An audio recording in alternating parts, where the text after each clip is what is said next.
සුබ අවසරක් යාළුවනේ. අද අපි හදන්නේ පැස්ට් එකක් හදන්න. පැස්ට් එකට අවශ්‍ය ද්‍රව්‍ය තමයි කැරට් ලීක්ස්, බෝන්චි ගෝවා, අර්තාපල් ඒව තමයි ලුණු විදිහට ගත්තේ. ඊට පස්සේ සුදු ලුණු, බීලුණු, අවුමිරිස්, රම්ප කරපිංච වෙනම කපලා ගත්තා අපි. ඊපස්සේ කුකුල් මස් අදාළ ගත්ත පැස්ට් එකේ ප්‍රමාණය හැටියට කුකුල් මස් ගත්තා. බිත්තර දෙකක් ගත්තා. බිත්තර දෙක තම්බා ගන්නවා. කුකුල් මස් වලට කුකුල් මස් ටික හොඳින් පුංචි කෑලි වෙන කපලා ඉවර වෙලා ඒකට යොදා ගන්නවා මේ ලුණු ගම්බුරිස් කුඩු මිරිස් කුඩු දාලා හොඳින් කවලම් කරලා ටිකක් විතර සීසන් එකෙන් තියලා ඉවරලා රත් වුණොත් හොඳින් තෙල් වලින් බැද ගන්නවා. ඊට පස්සේ අපි පළමුවෙන්ම එළවලු තමයි තඹගත්තේ ඉස්සෙල්ලම කැරට් අලයි අර්තාපල් අලයි ඉස්සෙල්ලම තඹගත්තා.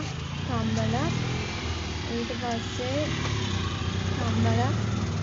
තැම්බීගෙන එද්දී තැම්බුණු ඒ ටිකට දැම්ම ගෝවා ලීක්ස් ඒ ටික වෙනම දාලා ගෝවා ලීක්ස් දැම්මේ ගෝවායි බෝන්චි දාලා තැම්බුණාට පස්සේ වතුර බේරගත්තා. ඊට පස්සේ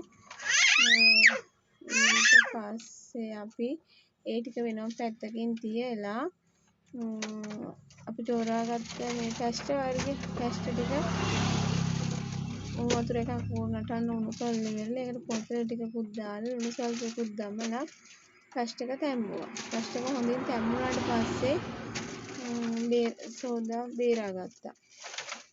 වතුර බේරෙන්න තියලා ඉවර වෙලා දැන් පැස්ට් එකේ වතුර බේරෙන්න තිබ්බා. මේ තියෙන යාළුවනේ පැස්ට් එකේ වතුර බේරෙන්න තිබ්බා. දැන් චූටි බබත් දැන් තැම්බපු පැස්ට් ටිකක් දෙලා චූටි පුතාව නලව ගන්නවා. ඊට පස්සේ තක්කාලි සෝසුත් ගත්තා. මට ඒක කියන්න අමතක තක්කාලි සෝස් පොල්තෙලුත් අවශ්‍ය වෙනවා හදන්න. ඊට පස්සේ මේ සාස්පානක් ලිපේ තියලා ලිපේ තියලා සාස්පාන රත් වෙද්දී පොල්තෙල් ස්වල්පයක් විතර දානවා. පොල්තෙල් දාලා පොල්තෙල් ටික රත් වීගෙන එනකොට ඒක ටිකක් වෙලා ගින්දරත් දාලා තියලා පොල්තෙල් මම ලිපෙන් තමයි හදන්නේ. මේක ඉවර වෙන්නේ යන්න වගේ නිසා ලිප පත්තක ලිපෙන් තමයි උයන්නේ. ඒක ඉතිර කරගන්න පුළුවන්. පොල්තෙල් රත් වීගෙන ඉන්නේ අර අපි කපාගත්ත ඉඹුරු සුදු ලුණු ටික දාලා ඒක රන්වන් පාට වෙන තෙක් මේව කවලම් කරගන්නවා. ඊට පස්සේ රන්වන් පාට වෙන කවලම් කරාම බීලුණු අවුමිරිස් බීලුණු අම්පේ කරපිංචක් දාලා හොඳින් කවලම් කරගන්නවා. ඊට පස්සේ හොඳින් කවලම් කරගෙන ඉවර වෙලා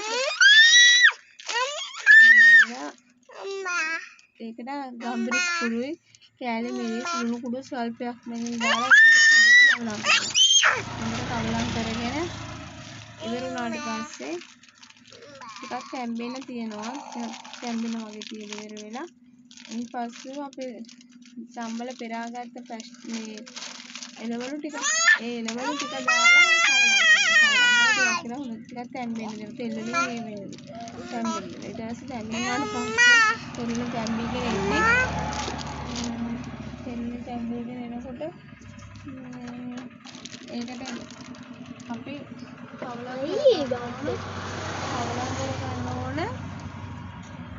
එළවලු ටික කවලම් කරලා පස්සේ අර බෙදගත්ත මස් ටිකක් දාලා කවලම් කරනවා. බෙදගත්ත මස් ටික දාලා කවලම් කරලා ඊට පස්සේ තම්බලා හපාගත්ත බිත්තරෙත් දාලා හොඳින් කවලම් කරලා හොඳටම කවලම් කරලා ටිකක් තෙල් වලින් මේ වෙන්න දෙනවා. තැම්බෙන්නේ ටිකක් ඉදෙනවා. ඊට පස්සේ තක්කාලි සෝස් දාලා අපි හොඳට කවලම් කරගන්නවා. හොඳට කවලම් කරලා ඊට පස්සේ යාළුවනේ හොඳින්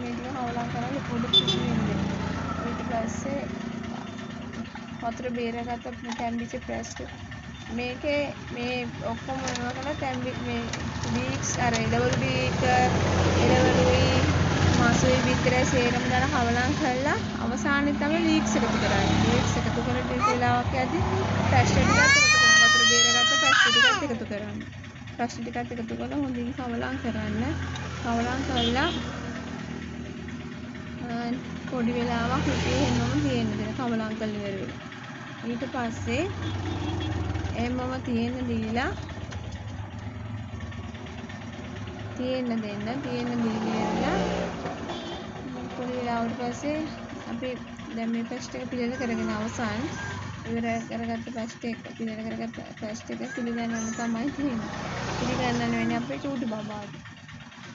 චූටි බබා තමයි ඉස්සෙල්ලාම කන්න බලාගන්නේ. මම බලන්නේ කෑම ගහන ඉන්නේ එනිස සුද්ධිකාට දුන්නා බෙදලා අහ බලන්නේ කියලා. එයා ඉතින් බබාස් බලන හැටි බලන්න ඔයාලුවනේ හරිම ලේසියි හදාගන්න. ඕනම කෙනෙකුට හදන්නත් පුළුවන්. පැස්ට් එකකින් හදන එක විදි තියෙනවා. පැස්ට් එක අම්බලා අරගෙන අර විදිහට මෙගුරු සුදු ලුණු බීලුණු තෙල් එකට දාලා ඉවරලා රත් වෙනවා කම්බිස් මුළු පොඩක් දාලා තඹගත පැස්ට් එකක් දාලා බිත්තර දෙකක් තම්බලා බිත්තර දාලා ඒක තම්බලා හෝ ෆ්‍රයි වෙන්න බිත්තර කඩලා දාලා හරි එහෙම කවලම් කරලා මොසරෙල්ලා චීස් එහෙම නැත්නම් මොසරෙල්ලා චීස් නැත්නම් හැපි කව් චීස් වගේ දාලා කවලම් කරන්න. කවලම් කරලා ගත්තම උදේ දරුවෝ ඉස්කෝලේ යද්දි පොඩි අයට දෙන්න සෝරියන බබාලට ඉස්කෝලේ බබාලට දෙන්න පුළුවන්. එයා සාමයෙන් කනවා. එළවලු දාලා හැදලා උනත් එළවලු කන්නේ නැති දරුවන්ට එළවලු කවන්නත් පුළුවන් මේ ක්‍රමයට හදනවා. තව අපිට ඕනනම් තවත් ඕනේ නම් කුකුල් මස් ගොඩාක් අරගෙන කුකුල් මස් හොඳට මේ බෙදලා අරගෙන ලුක් කැබලි වලට බෙදලා අරගෙන එළවලු පොඩි වෙන එළවලු ඔය ලීක්ස් කැරට් කපලා අරගෙන පැස්ට් ටික තම්බලා අරගෙන මස් වැඩි වෙන්න දාලා හදන්නත් පුළුවන් යාළුවනේ. ඒක හරිම රසයි. විදි වලට හදන්න පුළුවන්. ක්‍රීමි පැස්ට් තියෙනවා. පැස්ට් හදන විදිහ තියෙනවා. බලන්න යාළුවනේ මේ චූටි පුතා පැස්ට් රස විඳින්නේ නැති. එහෙනම් යාළුවනේ දැන් වීඩියෝ එක අවසන් කරන්න ඊළඟ පුතත් ඔන්න කාලා පෙන්නන්න හදන්නේ පැස්ට් එකේ රස. අදට එහෙනම් අපේ වීඩියෝ එක අවසන් කරනවා. නිලසන මාම්ස් ඇන්ඩ් සන්ස් අපේ channel එක subscribe කරන්න, බලන්න, like කරන්න, පරිස්සමෙන්